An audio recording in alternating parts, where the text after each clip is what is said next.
คนเดียวมาหาองค์พระเยซู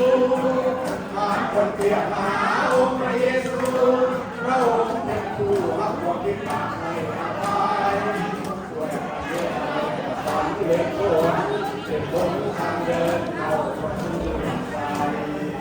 การยิงงานเอาจะได้เลี้ยงใสด้วยจิตวิญญาณเราจะได้เลี้ยงใสผู้ชีวิตใหม่อยู่ในองค์พระเยซูพบชีวิตใหม่ฮาเลลูยา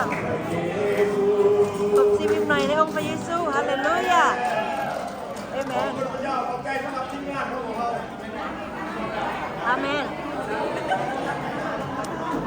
ขอบคุณพระเยซูเจ้าไว้พรไว้นอกทุกคนเอเมน